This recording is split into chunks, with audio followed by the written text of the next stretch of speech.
พี่โค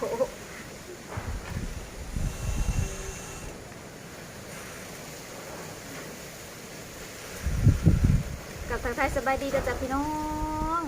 พากันมาตั้งแต่งานขาวดำก็เลยมาอันสิบออกหัวพักบัวไว้พี่น้องเพราะว่าเตรียมจะปลูกหลายพันพี่น้องตัวนี้1,000อีกแบบนี้กะตัวนี้กะแนวหนึ่งพี่น้องหลายแนวปลูกหอมแดงบ้านเฮา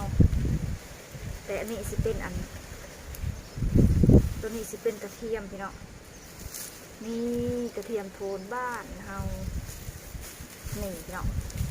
เดี๋ยวเฮาสิมาปอกกันเลยปลูกเองเลยนี่พี่น้องนี่จะหัวใหญ่ๆเฮาก็สิมาแกะไว้ปลูกกันเลยป้าดล้างท้องด้วยยังนี่คนหุ่นดีพี่น้องเพราะว่าไปกินอิ่มมากไปกินงานไปกินอยู่งานอิ่มมากท้องก็เลยโตลมอีกแล้วจะลมเอาไปสิมาตัดแบบนี้หาส่วนไปสิตัดเป็นน้องมันจะผมไว้เวลาเอาไปเล็บมันจะเสียออกไว้พี่น้องตัดออกไปเลยปั้นหมู3 ชั้นอ๋อเฮ็ดยังได้ดีเฮ็ดจะได้มันสิบุมีเขาเฮ็ดจะได้มันสิบุมีขี้โผล่นะพี่น้องจะได้กันยังมีอยู่คือเก่า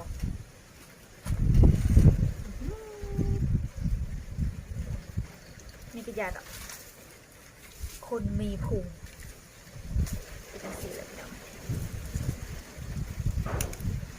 หนุ่มเสือ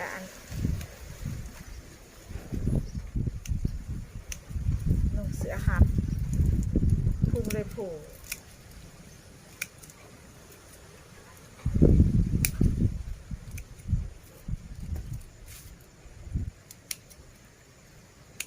ก็เลยสามารถตัดเตรียมไว้ปลูกเนาะ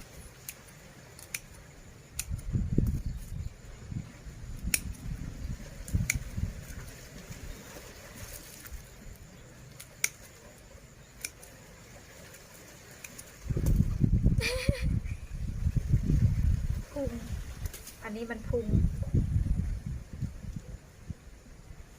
คนพุงโตพี่น้องเอ้ยจะกินอิ่มมากินอยู่บดมือจิบหายท้องใหญ่เป็นใด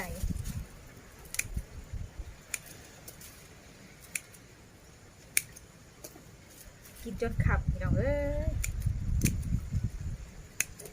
มือเท้าขับนี่ไปกินบดเนื้อเอาไปหลายกิโลในท้องสิบหายอันสิหายท้องใหญ่สิไปใส่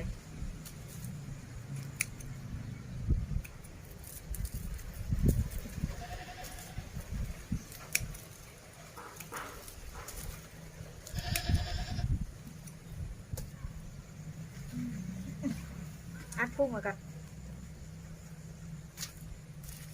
นเด้ออัดจะยังเห็นอยู่บ่อัดจะยังเห็นพุ่งเนาะ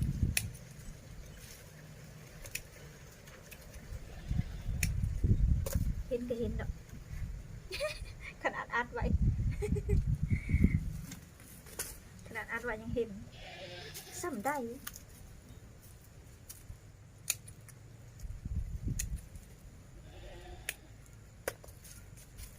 แนวมันเอาไว้ไปแล้ว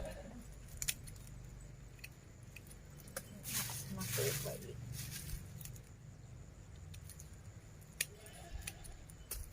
มาลองตัดเบิ่งว่ามันสิได้จากไหนลองไปปลูกเบิ่ง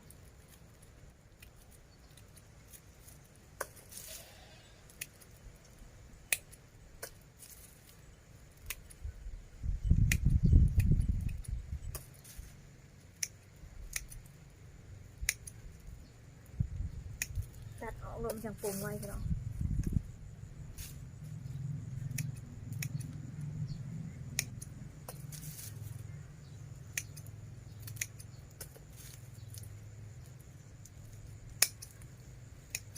เงาะเพิ่น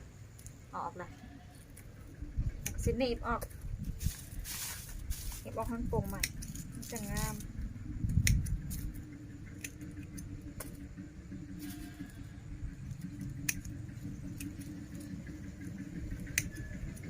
เทียมในชิ้นร้ายไปหน่อยร้ายกว่าหอมแดงกว่าน้องไม้สิปลูกร้ายกว่าเพราะว่าเขากินเขาก็กินแต่เต็กกระเทียมค่ะเด้พี่น้องเขากินตลอดกินเบิดแหลกนะก็เลยสิปลูกร้ายไม่แนวมันร้ายคูดไว้10อันคูดไว้10น้ำจะสิพอเลยบ่แล้วพอเขาก็สิไปคูดอีกปลูกก่อน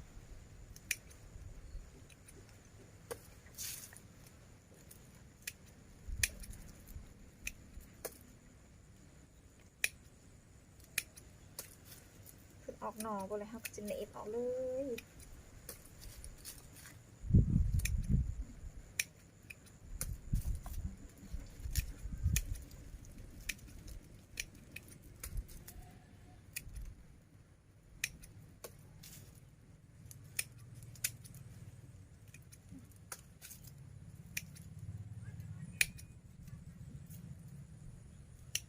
ขำแล้วกัน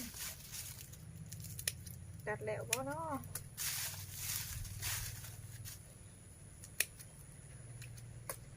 กว่ามากขำเราเอาหักกันมาหอด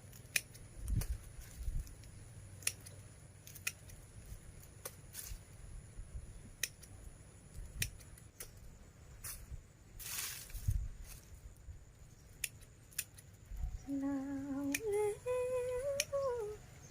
หนาวกายน้อยเย็นจอย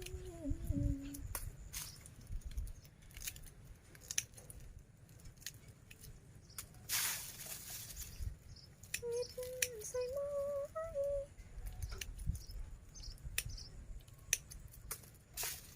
ตัวหันคอย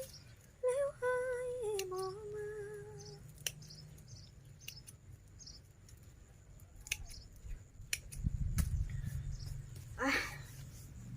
ว้าพุงทำไมโผล่จัง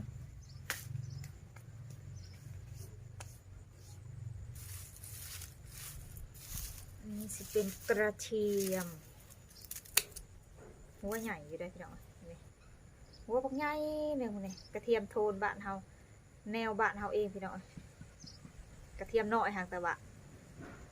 งามมันก็เลยหัวใหญ่แต่หัวใหญ่ใหญ่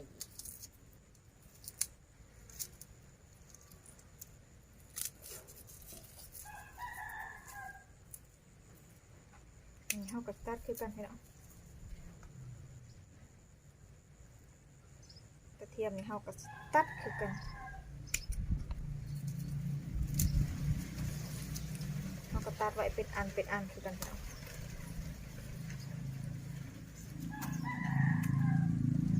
เฮาก็สิตัดแบบนี้แต่เป็นนี้พี่น้องเฮาก็สิไปปลูกเป็นยีมเป็นอันแบบนี้นี่เฮาก็สิเป็นนิดแบบนี้โอเคจ้ะพี่น้องเอามาขอจบคือเพียงสนิทเด้อพี่น้องเด้อฝากกดไลค์กดแชร์กดติดตามช่องน้องไม้ออฟฟิเชียลเพื่อเป็นกำลังใจทำคลิปต่อไปเด้อจ้ะพี่น้องบ๊ายบาย